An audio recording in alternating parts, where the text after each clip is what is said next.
Itong bubong, so dito para meron siyang bubong.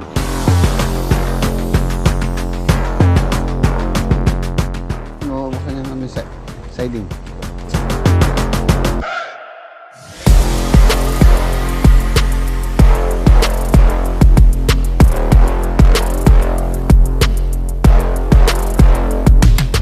Din parang ano na rin, no? Parang na rin siyang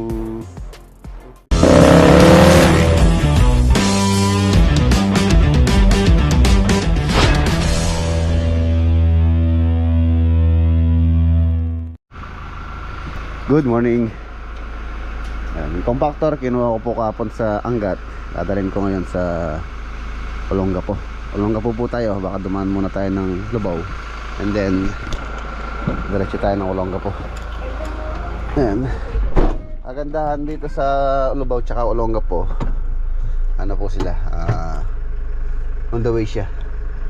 So bago tayo makarating ng Olongapo, makakadaan muna tayo ng Lubao. Yung kagandahan dito, hindi tayo out of way kung magkano tayo. Mabibisit natin sila ng sabay sa isang araw. Ayan. Kasama ko pala yung aking yung aking anak na babae, si Rian. Gusto daw niyang sumama sa akin, si Rian. Gusto po niyang ang gusto niyang first CBD year. Tara, iyan mo to, igamba yung sa gilid yung yung sa gilid dyan. Ito, yun o. Bakit? Igam mo. Oh. 2,000 years later. Ayan, nandito na po kami. Nandito na po tayo sa Lubao Project. Sama nandun si Busoy. Gusto daw niyang pumasyal habang bakasyon. Kapag kasama natin si Rain.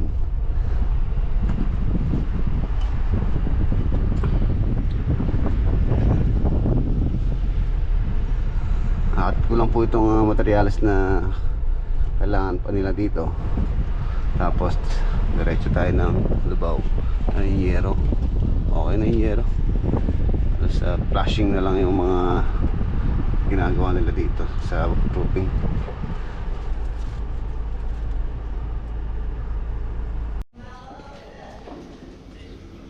Ayan mga boss, nandito na po sila. Yung mga nagpa-plastering halos sa labas na. Sa loob sa halos kompleto na po, tapos na yung plastering sa loob. So nasa labas na yung ating mga ating mga mason na nagpa-plastering. And then sa taas ko pinauna yung masilya para unahin namin finish yung sa taas pababa. Masilya and then kisame. Tapos pagkatapos ng kisame, tiles. So pababa po kami. Ang ganda po yung mag-umpisa tayo sa taas, pababa. Ayan. Ayan siya. Sila tatayo ng scaffolding dun sa right side. Plastering na rin yun. Okay. Tingnan natin sa may harapan. Ayan na yung kanyang flashing gutter. Ipinaka-mold niya para po magka-profile yung pinaka-bubong. Ayan sila sa taas. Tapos yung nag-plastering dito sa may harapan, halos patapos na rin. Ito, hindi po pipinturahan to, cladding po yan. One of these days siguro pumunta ako sa, or magka-canvas muna ako dito sa dito sa Pampanga ng natural stone na i-cladding po dyan. Ayan po yung design niyan. Ayan. Nagpunta na ako sa ano sa Gabaldon, sa Nueva Ecija. Nag-canvas na ako niyan. So tingnan natin kung same price or kung konti lang yung diferensya. So dito na tayo kukuha kung same lang naman yung ating gagastusin. For example, mura nga nga po doon ng konti, pero yung ating namang gasolina na magagastos tsaka yung tao na kukuha. So i-compute din natin siyempre kung saan tayo makakatipid or makakamura. Kung same lang naman, dito na lang tayo sa malapit. Ayun na, tapos dito yun, may ano dyan, merong group dyan. So huli na lang po yun. Ayan, pagkatapos itong yero, so span rail. Ayan, mga scaffolding na yan mga boss, hindi ko po patatanggal yan hanggat hindi na finish. Applyan pa po kasi ng waterproofing yan bago masilyahan or skim coat. Ayan, no? Kakaporma na.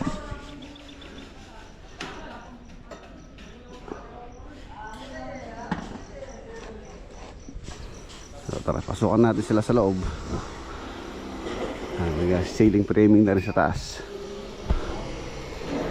Ito yung maganda rito. Itong kanyang staircase, napakataas. Tapos high ceiling siya.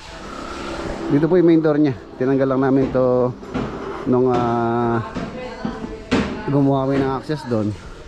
So yan, pwede nang yan, pwede nang lagyan. Pwede nang ilagay yung hambar rito. Ayan o, diba? Ang taas o. High ceiling. Tapos meron ano dito, chandelier na yayamanin. Ganda.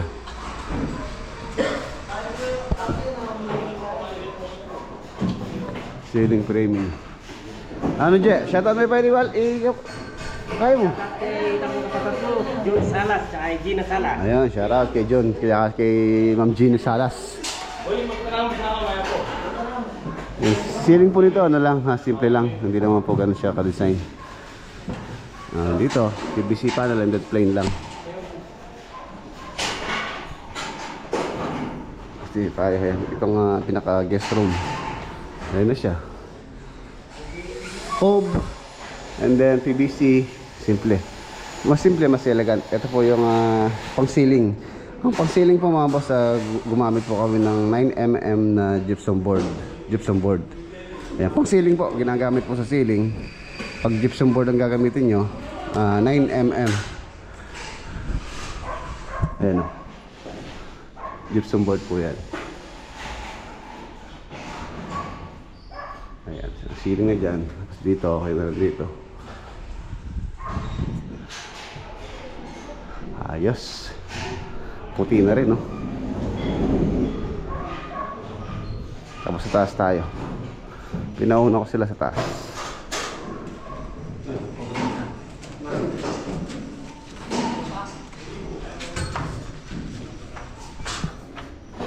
Igutan natin sila bago tayo umalis.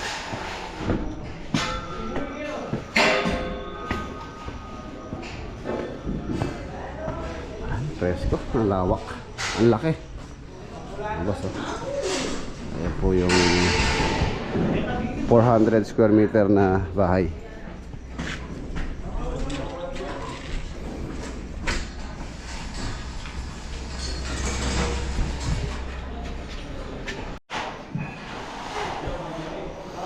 Ayan ang boss. Ito isang kwarto. Wait na. Tapos pala papagawa ko na rin po yung mga pintuan. Mga pintuan dito para ongoing na rin or ready na. Actually pwede na pong install yun eh. Ito hindi na mauulanan, hindi na mababasa.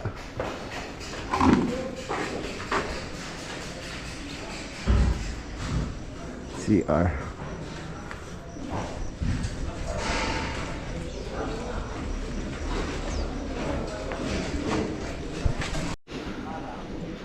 Ayan, tapos meron pong additional si owner dito. Itong kanyang balcony. Ayan, kung mapansin nyo, hindi po siya sakop nitong bubong. So, pinapalagyan na rin ng ano dito, ng shade itong balcony. At least yung 80 cm dito para meron siyang bubong.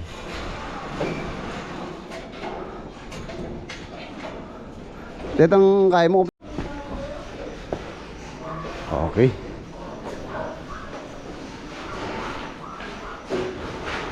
Ito.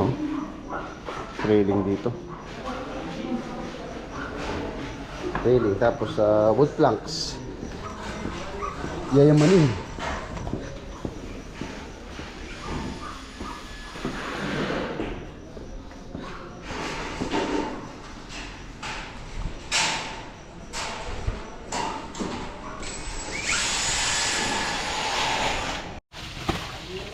Yun, no? Ang sarap ng kanilang ulam dito mga boss. Meatballs na may miswa, no? Almusal bukas daing. Almusal boss dahil na Bangos. bangos. Tapos mamayang tanghali meatballs. Iyan, talapia. Mamayang gabi. Mamayang gabi. Ayan. Hanggang mamayang gabi na po. Hanggang almusal na pala yung kanilang ano ngayon, pinamalengke. Tapos yung talaga nilang miswa at saka pakola. Tapos si Bunso, paborito niya hipon. Ayan, nagtabili siya kanina. Dumaan kami sa Lubao kanina sa may Santa Cruz. Bumili ako ng hipon. Sinigang daw ang gusto niya. So lutuin natin.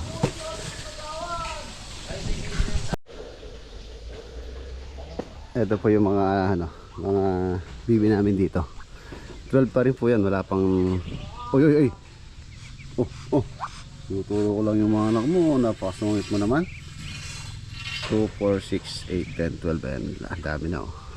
Laki na po nila, nakakatawa.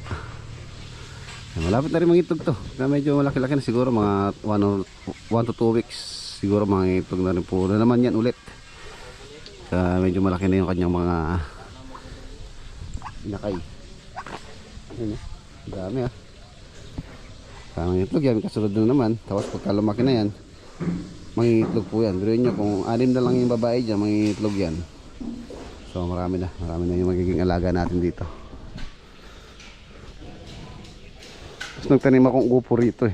Nagpatanim ako dito. Kalando at ang bibiri ang upo pare. Ipabakod mo lang. Manta. Kaya rin magiginabang nito. Ay, dami oh. Tumubo na upo to. Pero yung upo naman mabilis lang po to. Mga 1 month. Kabungan na yan. Pabakod mo lang eh.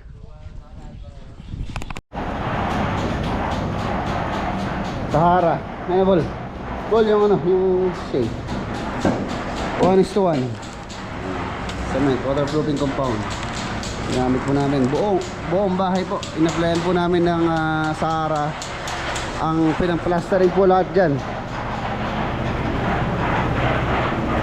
Kahit interior, exterior, pinalagyan ko ng waterproofing materials. Diba dito, Sahara. All watertight concrete. Tapos mag-apply pa tayo ng waterproofing sa exterior.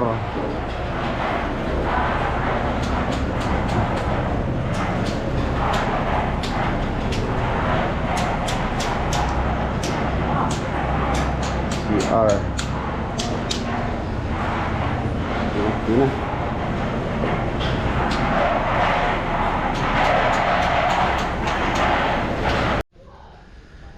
Halos ito na lang sa labas.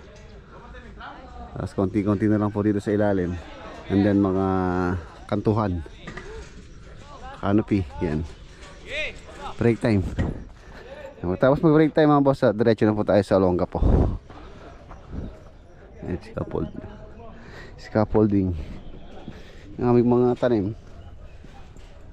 Kasalo ko yung panamumunga itong mga sili. Kaya lang yun nga, pangit itong bilhin na nabili ko. Maliliit yung bunga, hindi katulad ng mahaba. Halos ganito lang kalaki. Parang siling ano lang, parang siling Taiwan lang. Hanggang ganito lang. Ang dami na ano lang, tutuyo lang. Break time. Ayan, let's go. Basta tayo. Olongapo. Ayan yung aking bodyguard.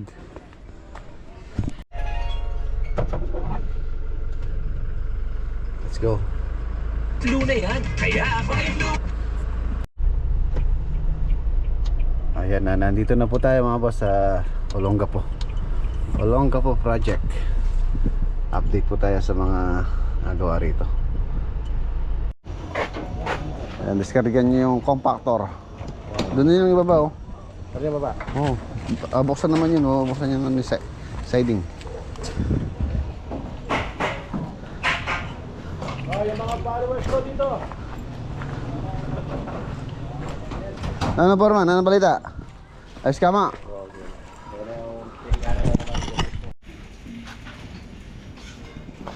Ayan, Olongapo project. Ayan mga boss, nakaham na sila, nakaangat na. Pinaparinis ko na itong dito para ma-layout na namin yung pong ano dito, parugtong pa niya rito.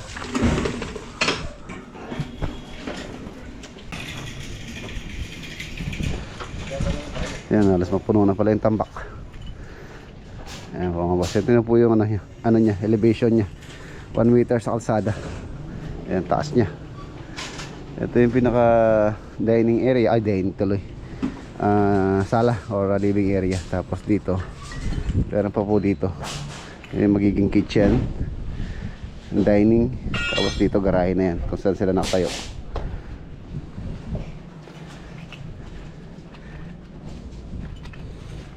Ayan, napakalalim ng tatambakan. Ito na po yung lintel beam. Lintel beam parang ano na rin no?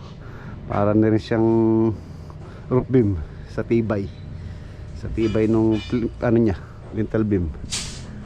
Tapos yung mga hamba, kailangan ko na rin ready. Ayun na po yung elevation na roof beam. Tapos yung kanyang pinaka-slope dito nasa 1.4 ata. High ceiling po kasi itong area na to. Mataas yung kisan yung beam na yun. Papalinis ko na yun doon para ma-layout na rin yung ito, kwarto ko ito. Medyo ano lang, sakto lang doon para ano po, ma-layout po yun doon. So gagawin na namin yung pinakadaan talaga doon, right of way. Pagka po kasi nagukay na kami dito, wala lang po makakadaan dito yung mga ano sa kabila, yung mga dumadaan sa kabila. So kailangan natin buhayin yung right of way.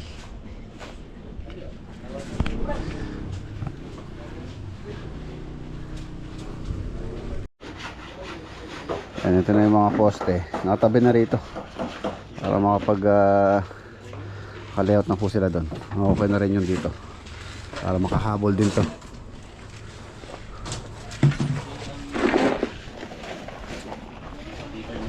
Matibay yan, Gar. Oo, tiba na yan. Sige, akat ka nga. Oo. Oo nga. Dito sa gitna ka dumaan.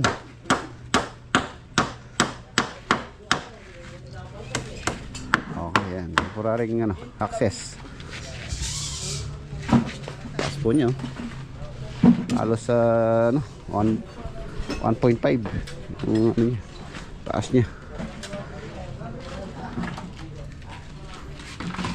1 meter lang po yung dito. Ito yung right of way, 1 meter. Dantaw lang dito, ganyan dito sa likod.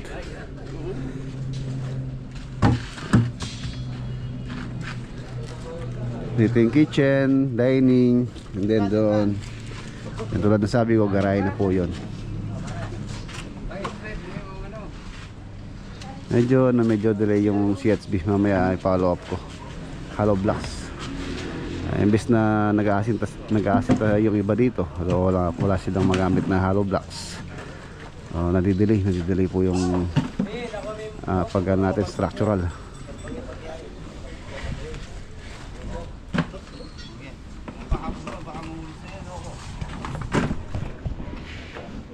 Oh, dapat yata lagyan mo ng hawakan railing. Si Pablito na out balance.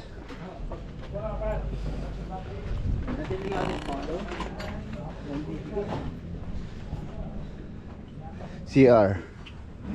Then kwarto. 3 bedroom po ito. Hindi naman siya ganun kalaki. Halos 3 meters by 3 meters lang naman din. Yan yung parang San Fernando project mga boss, tapos na po siya. So pag uwi na lang ni owner, doon po natin i-turn over. Tapos before and after na.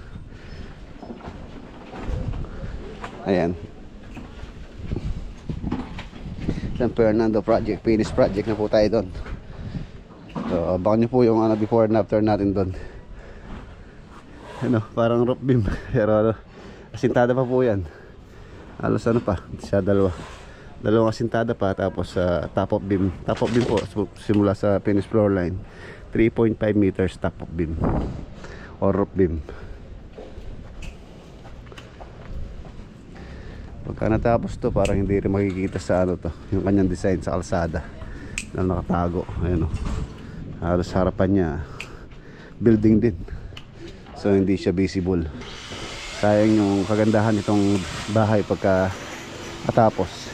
Hindi rin siya tanaw. Medyo limited din po kasi itong area. Parang sa Maynila yung location. Halos maliliit lang yung cut ng lote.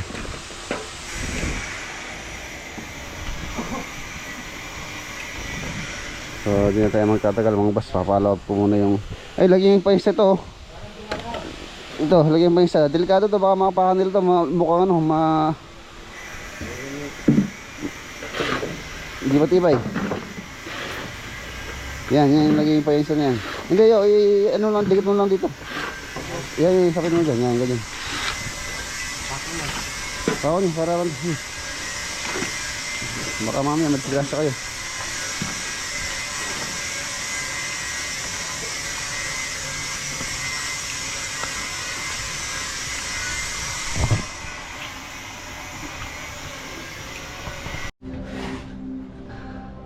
Ayan o, dito sa gilid. Okay na rin dito. Tapos meron pa po rito mga boss, meron pang kwarto rito, dalawa. Pero hindi na po ganun kalaki yan, maliit lang. Sa area na to. Pagka medyo okay na yung bahay, pwede na natin tanggalin to. So doon na natin, huli na lang to. Ayan po siya, halos di man po tanaw yung kabuuan niya. Pero halos mataas po yung bubong nito. Siguro papantay siya doon, yung kanyang pinaka-ceiling.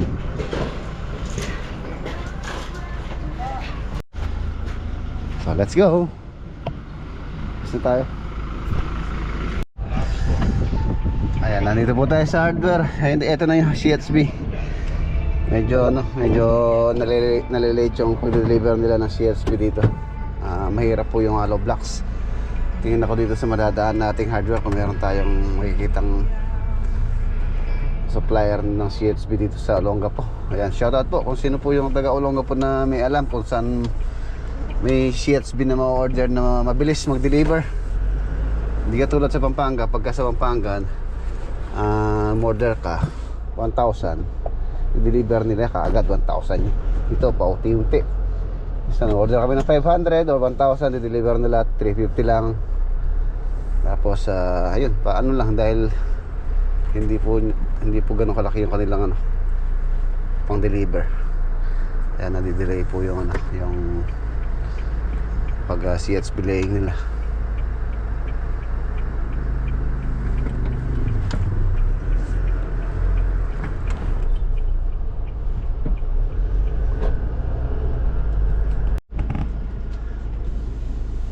Ayan mga boss, nandito na po tayo sa farm. Traffic. Alas 5 na, alas 5:19.